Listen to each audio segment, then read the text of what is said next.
As Damien flicked at in his intro to me, it has emerged as a de facto public sphere of Chinese life, where, if you think about it, none had previously existed. For the entirety of Chinese history, there's nothing in the sort of Jürgen Habermas sense of a public sphere in Chinese life until the advent of not just the internet, but specifically of social media, to include the early incarnations of social media, the BBSs and whatnot. So really, only beginning in the early part of this century did we start to see something resembling a public sphere in Chinese life, and that's what makes it so very important. Just now, I was chatting with Damien in the little makeshift green room over there. We were talking about this word, netizen. We all know, you've heard this word netizen before. It's a kind of a clunky portmanteau. It's, net and citizen, right? Netizen. But do we ever hear about Brazilian netizens or about American netizens or about... No, we don't, right? I mean, but when you talk about Chinese internet users, you use that word interchangeably, netizen. Why is that? I mean, I think it's worth pondering why it is that this word netizen, if you were to get past the initial sort of definitional hits, if you searched for the word on Google, you would find that most of the actual stories in which the word appears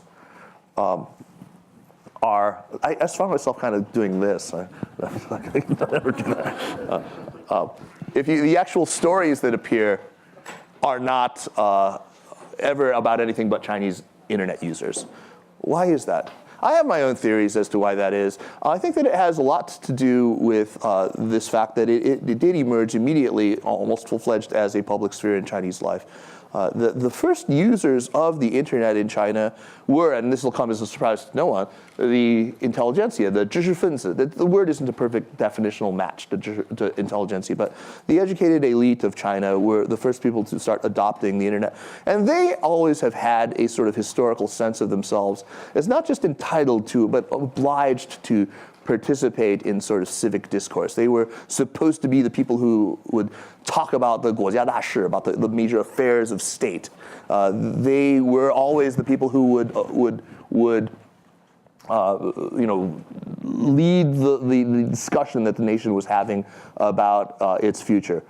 And so too with this, they took to the internet with a very kind of self-conscious understanding of it as a forum for discussion of important things. They saw themselves, I would posit, as a kind of polity, a new online polity. And so the word in Chinese, what is the word that we translate as netizen? Wangmin. Also a portmanteau word of 网络 and 公民, right? So it's a perfect translation into netizen. And so I don't find it at all surprising that Chinese people themselves embraced the word netizen, and that because there were so many Chinese people writing about the phenomenon in English, that it would then be borrowed into much of the journalism and much of the academic writing about the internet in China. Now, the internet has emerged not just as a public sphere, but also as really the crucible of contemporary Chinese culture. It's where the writers now cut their teeth. Most of the books that are published these days, I mean, a numerical majority of books that are published these days in China emerged first as online literature. It was really the birthplace of the whole LGBT literature movement. It was sort of thereafter kind of quashed, and we will talk about the whole business of quashing in a little bit. But it's where some things from the truly profane like 小苹果 to the truly sublime like 啪皮酱, comes up online. I mean, there's a lot of people who understand what I'm talking about here. I mean, it is really, where culture lives now in China. It's the birthplace of language. So much language that we use today in everyday parlance in China has its origins on the internet. And again, if you don't follow what's going on online, you're not keeping up with the story in China.